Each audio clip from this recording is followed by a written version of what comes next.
Starting today, if your diesel car is over 10 years or your petrol car is over 15 years, it won't be allowed on the roads. In fact, it's fully banned now on Delhi roads. Delhi's petrol pumps even will not sell you fuel.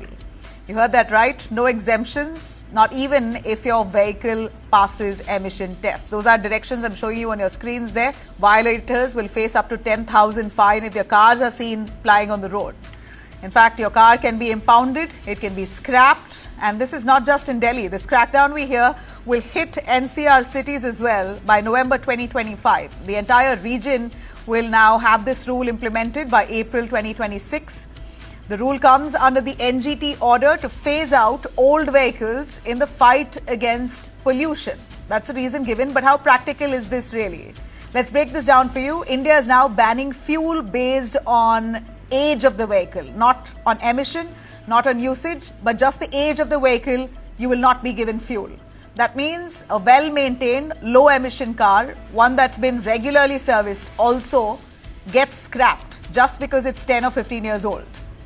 And who gets hit the hardest? Of course, the middle class. Those who can't afford an overnight upgrade are left in a limbo now. Vehicular emissions contribute to nearly 40% to Delhi's air pollution. But it's not just private cars. The chunk of this pollution comes from heavy vehicles, from commercial transport vehicles, and from diesel generators.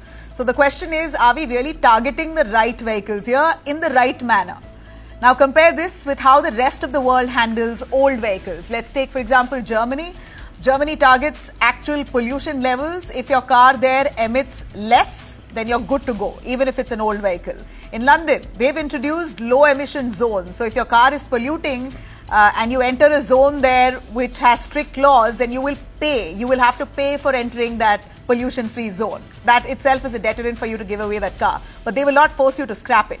In California offers a repair or retire program. So you get time to fix your car or opt for a state buyback scheme. In Japan, one of the strictest countries, but even there, old cars aren't forcibly scrapped. They just get more expensive to keep those cars if they are polluting. So why the rush here? And what happens to the lakhs of vehicles that may still run clean? Their emission tests are good, but still are not allowed to ply.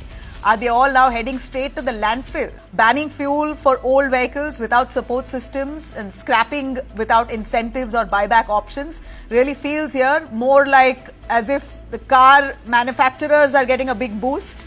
Their sales are going to spike, but the actual middleman seems to be bearing the brunt here.